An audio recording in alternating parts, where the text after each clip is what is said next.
आप सभी भाई बहनों का सर्व कल्याण वृक्ष की प्रश्नोत्तर ज्ञान कक्षा में एक बार फिर स्वागत है। आज का प्रश्न किसी भाई बंधु ने कटाक्ष को लेकर किया है कि आप अपने वीडियो में कटाक्ष भरे शब्दों का इस्तेमाल करते हो जो एक साधारण स्थितियों में अच्छा नहीं लगता।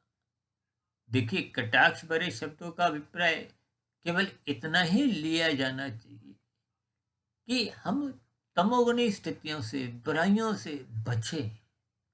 देखिए, हम तो सरल शब्दों में बार बार अपने इन वीडियो में दोहराते रहते हैं कि कानून का पालन करो। विशेष रूप से देखिए, यातायात के नियमों में हम बार बार लाल बत्ती पे रुकने का एक आह्वान करते हैं।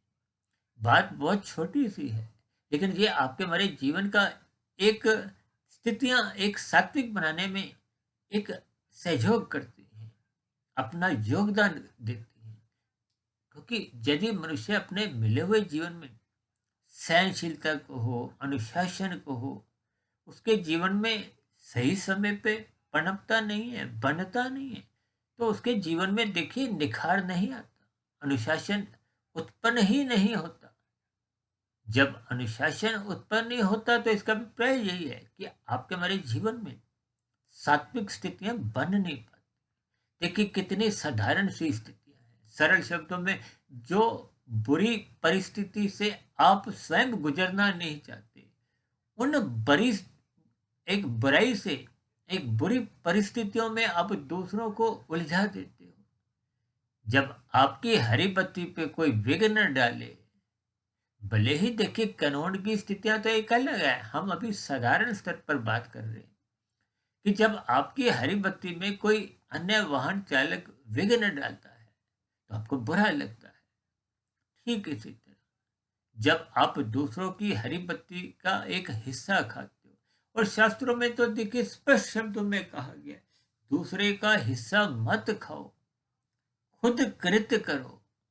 देखिए, कर्म फल सिद्धांत की जो एक स्थिति है, गीता में तो स्पष्ट शब्दों में समझाया गया है।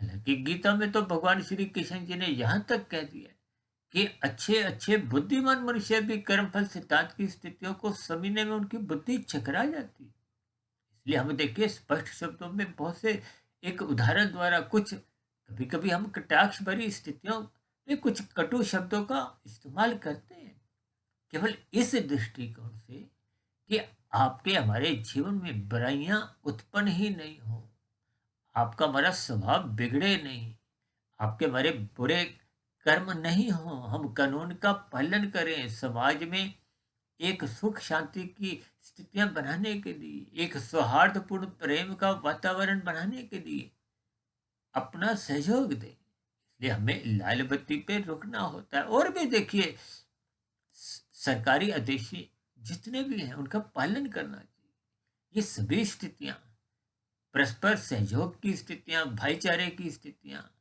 एक शांति का वातावरण उत्पन्न करने में सहायक बनती है। और यही स्थितियां फिर आपको हमारे शास्त्र सम्मत कार्यों को करने की स्थितियों में आपको में स्थित करती है। अन्यथा देखिए, जब आप शास्त्र सम्मत कर्म नहीं करते, जो जो शास्त्रों में कहा गया, शास्त्रों में तो स्पष्ट शब्दों में कहा जाता है ये करो, ये मत करो, और नहीं करने वाली स्थितियों को यदि आप करते हो तो आपको मेरा पाप कर्मों का कर्मशय बनना आरंभ होता है। वो पाप कर्मों का कर्मशय ही फिर धीरे धीरे आपका हमारा कार्यशील में बुरे संस्कार भी बनाता है। और वो बुरे संस्कार फिर बार बार मन बुद्धि में बुरे विचार आते हैं। वो बुरे विचार उठने वाले फिर आपके बड़े स्थूल शरीर को भद्दे कर देते हैं, धक्का देते हैं। आज मनुष्य के भोग विषय जो बिगड़ते जा रहे हैं, उसका कारण क्या है? कि उसका कारण शरीर में बुरे संस्कार बनते हैं।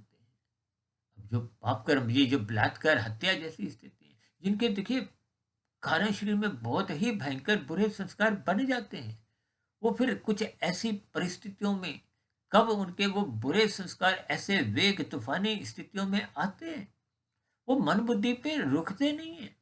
साधारण स्थितियों में क्या है, देखिए जैसा जैसा संस्कार होगा वो मन बुद्धि में पहले विचार लाता है, विचार फिर स्थूल शरीर के स्तर पर कर्मेंद्रियों द्वारा कर्म करवाता है, ज्ञानेंद्रियों द्वारा भोग करवाता है।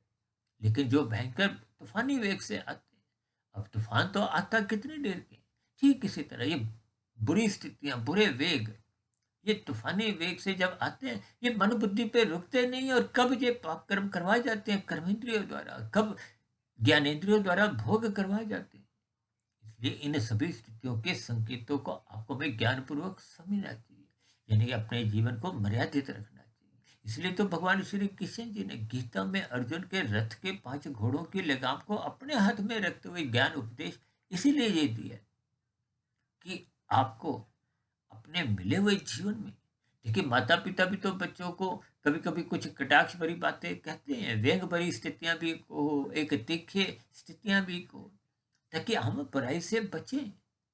अब कोई भी माता पिता देखिए अपने बच्चों को एक बुरी स्थिति में, आवारागर्दी की स्थिति में नहीं देखना चाहते। ठीक है, आपके हमारा जो माता पिता है परम दयालु परमात्मा है, भी आपको हमें ये मनुष्य जोनि देकर सुधारना चाहते हैं। और मनुष्य जोनि पाकर यदि आप और हम अपना सत्संग करते हुए सात्विक स्थिति में मजबूती नहीं लाते, तो आपका हमारा मिला हुआ जीवन फिर कर्म योग, ज्ञान योग, भक्ति योग की स्थितियों में तो पहुंच ही नहीं पाता।